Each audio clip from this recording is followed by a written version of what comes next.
The worst part about being bored is that most of the time we think we need to spend money in order to have fun. And I'm about to prove to you just how wrong that thought process actually is. Today, I'm going to be sharing over 25 different hobbies that you can do for free or at a very, very low cost. I actually took the time to think about these hobbies thoroughly and make sure that they're fun, creative, kind of low key, and hopefully not super basic. So if you're looking for something to do in your free time after school, in between work and school, or just looking for a new hobby to pick up, or like me, trying not to online shop, then this video is for you. Before we move on, if you're new here, I'm Emily and I love creating beauty, lifestyle, helpful, entertaining, cinematic, etc. kind of videos. But if this is the first time you're seeing my face, welcome to my channel. I am so happy that you're here. And if you would like to do so, I would really appreciate you liking the video and subscribing so that way we can hang out a lot more in the future. Let's get into the hobbies. I'm so excited about this video. So the first category is DIY and creative projects. I also have my computer with me to help me because I would not remember all of this without it. First hobby is baking with what you already have. I know this one sounds kind of crazy, but most of the time, if you look in your pantry or your fridge, you already have the ingredients to create maybe like a basic cookie or a cake or some sort of dessert. I know that like banana bread is like flour, baking soda, egg, banana, vanilla extract, very simple ingredients. And this is kind of a hobby that I want to take up myself because I am trying to get into baking and cooking a lot more. But I feel like most of the time you don't need to go out and spend $20 to $30 on baking ingredients that you most likely already have in your pantry or your fridge. You could also get very, very creative with this if you would like to, and maybe come up with some sort of recipe yourself with what you have in your pantry. Okay, this next one I'm a big fan of and I'm definitely going to be doing, and that is making a recipe book. Now these don't have to be crazy recipes, but you can go onto Pinterest, search some of your favorite recipes that you've maybe made already or you want to make, and create a little book out of those. You could draw the pictures, you could print out pictures if you have access to a printer at home, and you could just make it so personalized and super cute. You could bedazzle it, watercolor it, I don't know, use different colored paper. You could be so creative with this, and I think this is a good hobby to take up a lot of time as well. The next one is kind of obvious and probably in a lot of hobby videos, but it's junk journaling. Don't get junk journaling confused with scrapbooking. Scrapbooking, you need a lot of materials. You need the paper cutters, you need the different colors of paper, the glitter paper, the stickers, the literally all the things to scrapbook. But junk journaling is very different. Say like you go on a trip with your friends, you don't even need to print pictures out. All you have to do is while on the trip, you gather things like off the ground, which I know is kind of disgusting, but off the ground, off of food, like stickers or whatever, off of fruits, receipts, straw paper, literally the most random stuff, and you stick it in a journal. And it's junk journaling because it was all free. The stuff, everything on that page was free. I'm more of a scrapbooker myself, but I do definitely want to get into junk journaling a lot more. This next one might also be obvious, but origami. I bet 99.9% of y'all already have paper lying around your house, and that is all you need to do origami is paper and a little tutorial, and whatever device you're watching this on, you could also watch a tutorial on how to do origami. I used to love origami as a kid. I used to have a book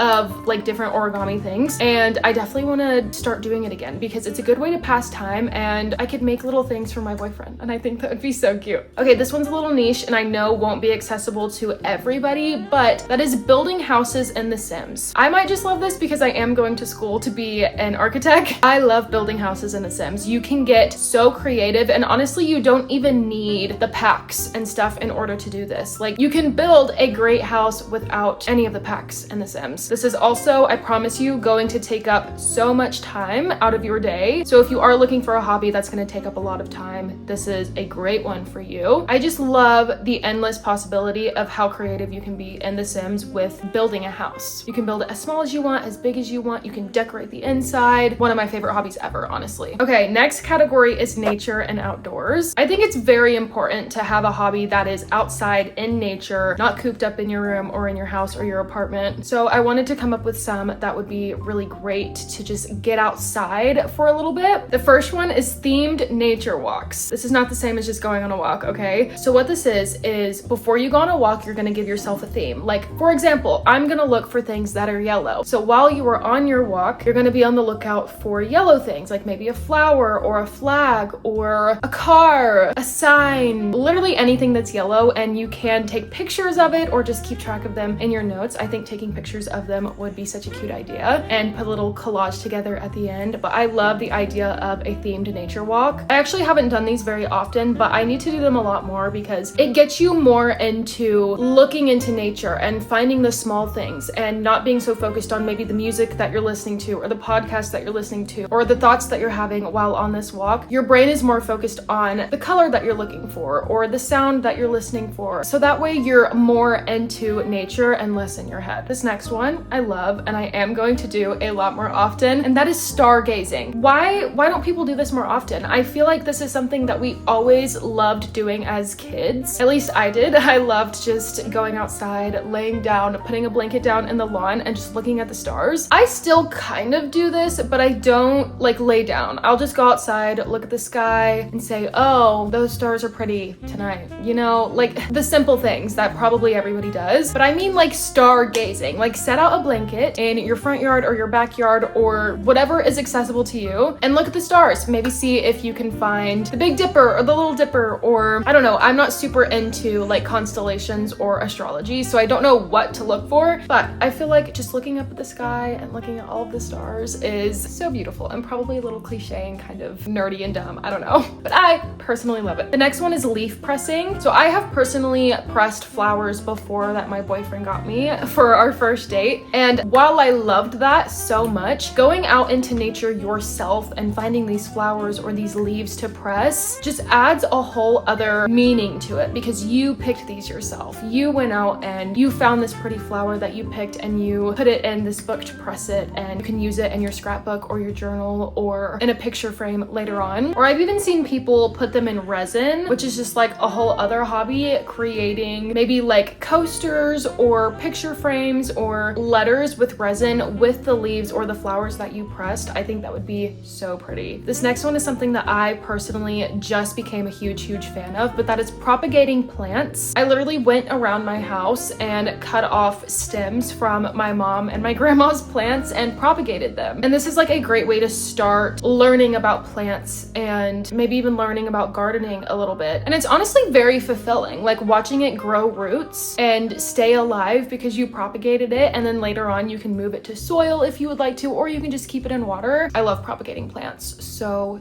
much. Also, this might be controversial, but I saw on TikTok some people, like, you can go to Home Depot and Lowe's, and in the plant section there are usually like little succulents on the floor that have just fallen off, and they're gonna get thrown away, they're gonna get stepped on. If you can just pick one up, take it home, propagate it. Some people might call that stealing. I personally would not call that stealing because it's gonna die. You know what I mean? If you take one singular succulent leaf up to the cashier, I'm sure they're gonna tell you to take it because they can't really charge you for that. So if you don't already have plants around the house, you could go buy a full plant at Home Depot or Lowe's, or go find the little fallen off leaves. Moving on to the next category, which is wellness and self-care, my absolute favorite type of hobby ever. First one is super obvious, and that is yoga. If you're looking for an active hobby where you want to become flexible and build some muscle, yoga is the perfect way to go. I know that yoga isn't like the most crazy workout because it's not necessarily a workout, but I promise you, you will gain muscle, you will be sore from doing yoga. And depending on the routine you do as well, it can also help relax your body and calm you down before you go to bed, or if you know you have kind of like a stressful day coming up. Yoga is just a great hobby I think that most people should get into because it's a great way to calm the mind, in my opinion. The next one is also kind of obvious. I promise we're getting into some better ones, but that's having a spa day. I used to do this all the time, at least once a week, where I would just do face masks, get a bunch of snacks, lay in bed, watch my favorite show or favorite movies, play games, do crafts, and just take a day for myself. Eat whatever I want, drink whatever I want, just relax, have me time, no one else to bother me, and it is the best thing ever. And since this is a free hobbies video, you can do this with stuff you have at home. I promise you, you have the materials to do this at home. It is nothing crazy. You don't need to go out and buy face masks or candles or whatever. Just use what you have at home. You could even make a face mask with ingredients that you have at home. I used to do that all the time, or a hair mask, also used to do that all the time. This spa day doesn't need to be anything crazy, just as long as you are having fun and relaxing and spending time with yourself. This next one I have only done one time ever in my life, and I don't know why I haven't done it again because I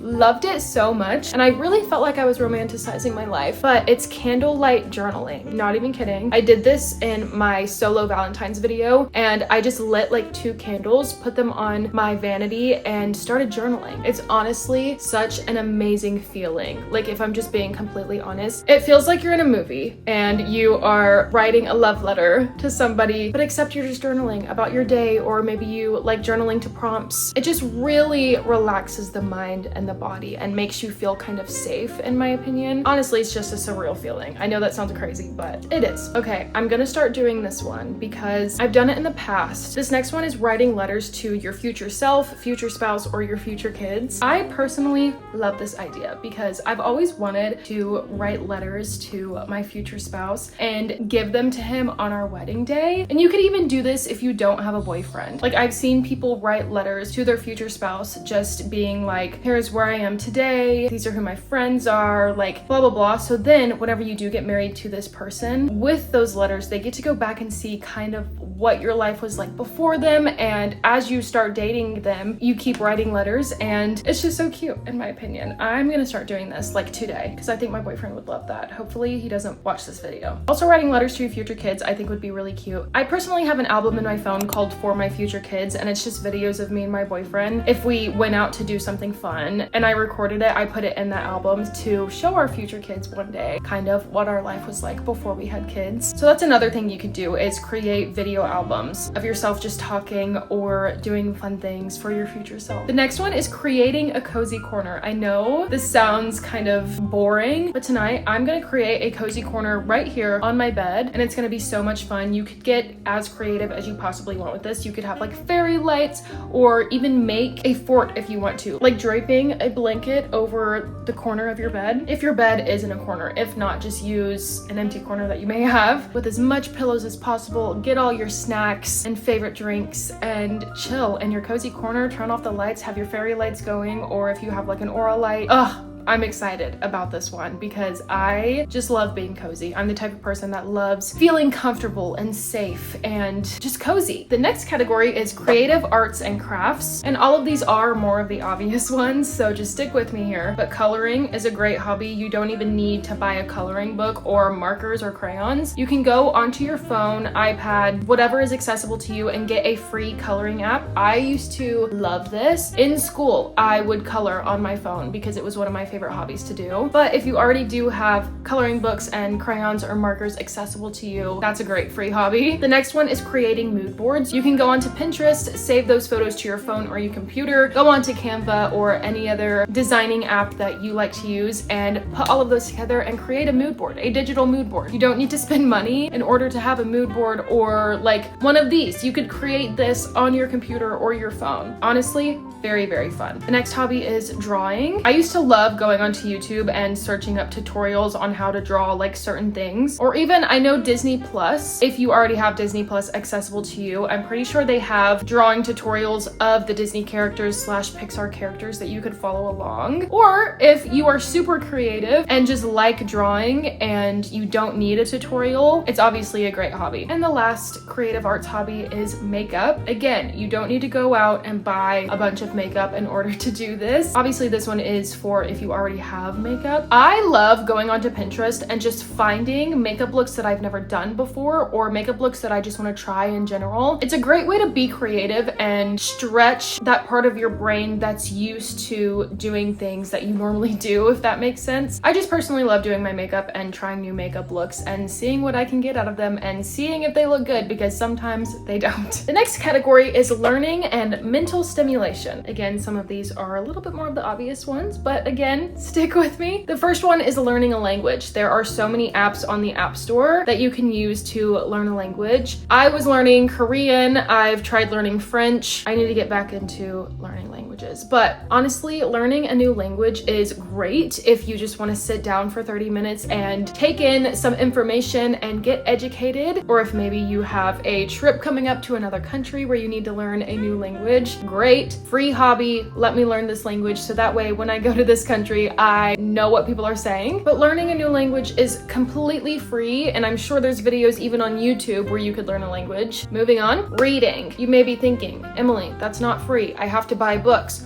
Wrong. There are these buildings called libraries that I think most of our generation has forgotten about, myself included, where you can go and borrow a book completely free from the library. Take it home, read it, bring it back to the library, get another book for free, take it home, read it, and so on and so on. Or you can listen to an audiobook on Spotify. That's another option to kind of reading a book. Or ebooks are free. So if you don't have the money to buy a new book, there are options out there for you so that way you can read. Next hobby is Sudoku. I personally love Sudoku, and there are plenty of apps in the App Store for you to play Sudoku for completely free. Also, having Sudoku on your phone is great because if you're in the car, on a train, on a plane, at the dentist office, literally anywhere just sitting and you need to waste some time, just play Sudoku on your phone and I promise the time will go by super fast. The next one is puzzles, jigsaw puzzles, riddles, actual puzzles. Again, you can do this on your computer or your phone. I know there are so many different riddle apps on your phone and puzzle apps on your phone as well. Again, you don't need to go out and buy a puzzle in order to do a puzzle and have this puzzle hobby. You can do it on your phone completely for free and have fun doing a little puzzle. The next category is entertainment and relaxation. And the first hobby is listening to a podcast. I love listening to a good podcast. I've been obsessed with listening to Emma Chamberlain's podcast recently. She's just very honest and insightful and eye-opening sometimes. Also Mel Robbins, if you're looking for some inspiration or motivation, she's an amazing person to listen to. But there are also so many different kinds of podcasts for you to listen to out there, and most of them are free on YouTube, if not all of them. This next one is super fun, and that is a solo themed movie night. You could also do this with other people as well, but pick a theme for your movie night, such as like early 2000s movies is probably something that I would do, and go onto Netflix, Disney Plus, Amazon Prime, or even if you still have DVDs, that would be great. I wish I did. And just gather all of your favorite snacks, even have your cozy corner ready, your favorite drinks, have a face mask, and just watch a bunch of themed movies. I am gonna do this weekend because I'm not a big movie watcher, but I want to be so bad. I want to be that person that's like, have you seen that movie? Have you seen that movie? But I'm not. I'm the person on the other end that is always saying, no, I haven't seen that movie. Anyways, I think themed movie nights are a great way to just switch it up from, let's watch a movie tonight. Let's have a themed movie night. Let's go through and watch all the Barbie movies or all the Tinkerbell movies or early 2000s movies or literally whatever. I think a themed movie night is great. Next hobby is making playlists. I'm about to start doing this because I need to expand my musical interest and the artists that I listen to. I'm personally a fangirl, so I love everything One Direction. Here you go. So that's literally all I listen to, and I just need to expand the horizon and create playlists for myself. But also, I love a good themed playlist, such as like 2016 summer vibes or driving in the car, long road trip, plane taking off sort of playlist. I love themed playlists so much. And I just think playing some music, going through Spotify or Apple Music or wherever you listen to music and creating a playlist for yourself, even on YouTube. You could do this on YouTube for free. It's just so fun. You could even do this with a friend as well. I used to do this with my friends and it's super fun. Next, you could start a YouTube channel. Starting a YouTube channel is completely free. You get to just be yourself and put yourself out there and show who you really are to people and be super creative. I love doing YouTube. Obviously, that's why I'm here. And I just love that I get to be creative and be myself and really just bring my ideas to life through a video and share it with y'all. And if you're scared to start a YouTube channel because you're afraid to fail or not succeed or not grow super fast, let me tell you, failure is a complete lie. Perfection is a complete lie. Nobody's perfect. And honestly, if you're not failing every once in a while, you're not working hard enough. You're not trying hard enough. Thomas Edison failed over 700 times trying to make the light bulb. So don't feel ashamed or scared or afraid to put yourself out there and start a YouTube channel. I promise you, you will attract the people that are meant for you and the people who want to watch you, and it's a great time. It really is. And the last hobby is photography. You don't need an expensive camera in order to take pictures. Take your phone and go out and take pictures. Take pictures of your friends, pictures of your family, your pets, take aesthetic photos. I don't know, just take pictures of literally anything and get good at it or be bad at it. So what? Hobbies are not meant for you to be super good at it. Hobbies are meant to be fun and waste your time. That's what a great hobby is for. So again, just go out, take photos of whatever, come back, maybe edit them, create a collage, post them on Instagram, Pinterest, whatever you like to post on TikTok, and just be super fun and creative with with it. But that is the end of this video. If you know of any more free hobbies that everyone can try, feel free to leave them in the comments below. I would really appreciate that, and it would be so super helpful. If you did make it this far, I really appreciate you, and it was absolutely a pleasure to hang out with you and talk to you and tell you all of these fun creative hobbies. But if you did like this video, I would really appreciate it if you would consider liking and subscribing, and I will see you next time. I love ya!